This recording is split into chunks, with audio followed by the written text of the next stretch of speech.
Hola, en esta sesión vamos a ver la segunda parte de las enfermedades linfoproliferativas, la que corresponde a las células plasmáticas. Y esto está constituido fundamentalmente por dos enfermedades que son el mieloma múltiple y la enfermedad de Waldenström. El mieloma múltiple es una enfermedad maligna de las células madre hematopoyéticas terminales, diferenciadas como células plasmáticas y caracterizada por infiltración de la médula ósea, destrucción de hueso y formación de paraproteínas. El diagnóstico se establece cuando las células plasmáticas monoclonales, sean de cadenas ligadas kappa o lambda en la médula ósea, o como un tumor, o ambos están asociados con daño a órganos finales, con o sin elaboración de paraproteínas. Un mieloma múltiple latente se define como un 10% o más de células plasmáticas clonales en la médula ósea, un nivel de paraproteína en el suero de 3 gramos por decilitro mayor, o ambos, sin daño a órganos finales relacionados con células plasmáticas. Las células plasmáticas malignas pueden formar tumores, plasmocitomas, que pueden causar compresión de la médula espinal o problemas en otros tejidos blandos. En el mieloma múltiple, la enfermedad ósea es común y es debido a una excesiva activación de los osteoclastos. Las paraproteínas inmunoglobulinas monoclonales pueden causar problemas por sí mismas. Unos niveles muy altos de paraproteínas, sean IgG o IgA, pueden causar hiperviscosidad, aunque esto es más común con la paraproteína IgM de la enfermedad de Waldenström. El componente de cadena liviana de las inmunoglobulinas a menudo lleva a falla renal. Los pacientes con mieloma múltiple tienden a tener infecciones recurrentes debido a varias razones, incluida la neutropenia, la subprotección de las inmunoglobulinas normales, porque si bien estos enfermos tienen exceso de inmunoglobulina, las inmunoglobulinas no son funcionales o son defectuosamente funcionales, y por el efecto inmunosupresor de la quimioterapia. Aquí ustedes pueden ver una electroforesis de proteínas. Aquí están las albúmines y aquí están las gamma globulinas, ¿no es cierto? Y aquí este es la electroforesis de proteína normal. Ahí están las gamma globulinas. Ahí hay un incremento policlonal, como se ve en algunas infecciones, por ejemplo, y esto es lo que se ve en el mieloma múltiple. Aquí tenemos un pic de IgE lambda monoclonal. Ahí se ve el pic agudo y no como esta forma policlonal. En general, la sintomatología del mieloma múltiple es una enfermedad de personas añosas, mediana de edad 65 años. Las quejas más comunes al momento de la presentación son anemia, dolor óseo, enfermedad renal e infección. Y el dolor óseo es más común en la espalda, caderas, costillas, o puede presentarse como una fractura patológica, especialmente el cuello femoral o una vértebra.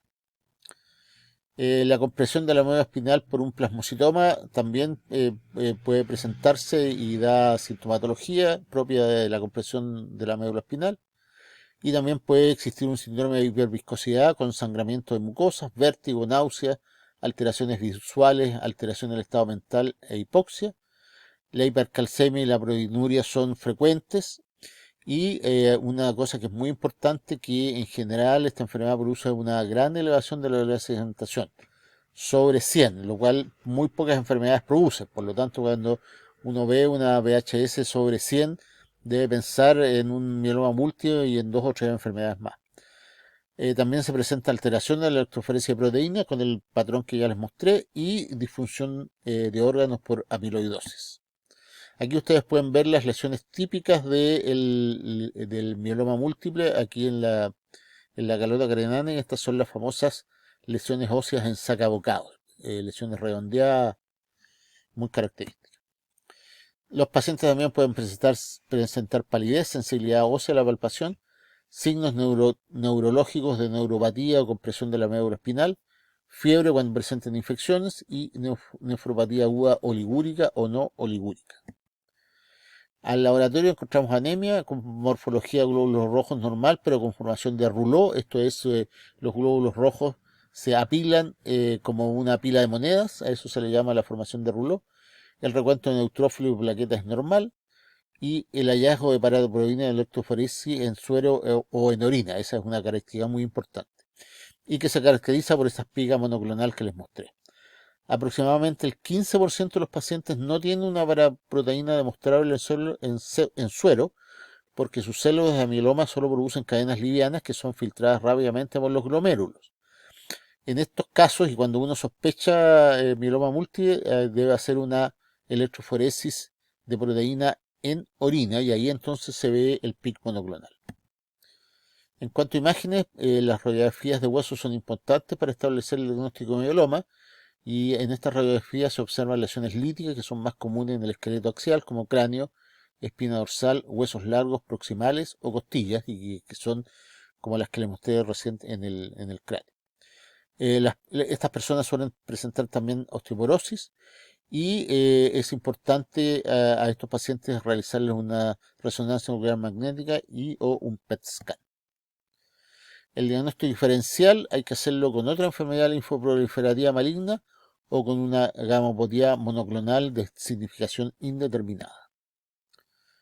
La enfermedad de Waldenström es un síndrome de hipergamaglobulinemia a IgM que ocurre en el marco de un linfoma no Hodgkin de bajo grado caracterizado por células beta que morfológicamente son un híbrido de linfocitos y células plasmáticas. Estas células secretan la paraproteína IgM y muchas de las manifestaciones de la enfermedad están relacionadas con esta macroglobulina. ¿Cuáles son los elementos esenciales para el diagnóstico de enfermedad de Waldenström? Paraproteína monoclonal IgM, infiltración de la médula ósea por linfocitos plasmocíticos y ausencia de lesiones líticas en los huesos. En esta enfermedad no se ven esas lesiones que les mostré en el mieloma múltiple. En general, la enfermedad característicamente se desarrolla en forma insidiosa en pacientes de 60 o 70 años y habitualmente se presenta con fatiga relacionada a la anemia. También se observa hiperviscosidad en el suero, la que se manifiesta como sangramiento mucoso y gastrointestinal relacionado a vasos sanguíneos hinchados y disfunción plaquetaria, y otros síntomas incluyen náuseas, vértigo y alteraciones visuales. La paraproteína IgM puede causar hemólisis por aglutininas frías o neuropatía periférica desmielinizante.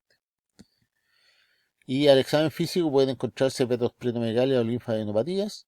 Las venas retinales suelen estar hinchadas y puede observarse púrpura y en esta enfermedad, a diferencia del mieloma múltiple, no hay sensibilidad ósea. En cuanto al laboratorio, la anemia casi siempre está presente y habitualmente se observa formación de rouleau. Y la anemia se relaciona en parte a la expansión del volumen plasmático en un 50-100% debido a la presencia de la paraproteína. El recuento de las otras series habitualmente es normal, los linfocitos plasmocíticos pueden aparecer en pequeños números en sangre periférica y la médula ósea característicamente se observa infiltrada por los linfocitos plasmocíticos. El sello de la macroglobulinemia es la presencia de una espiga de IgM monoclonal en la región de las beta-globulinas en la electroforesis y proteínas del plasma. La viscosidad sérica habitualmente está aumentada sobre el rango normal de 1 a 4 a 1 a 8, que es el rango del agua. Los síntomas de hiperviscosidad habitualmente se desarrollan cuando la viscosidad sérica está sobre 4 veces la viscosidad del agua y son marcados cuando la viscosidad está sobre 6 veces la del agua.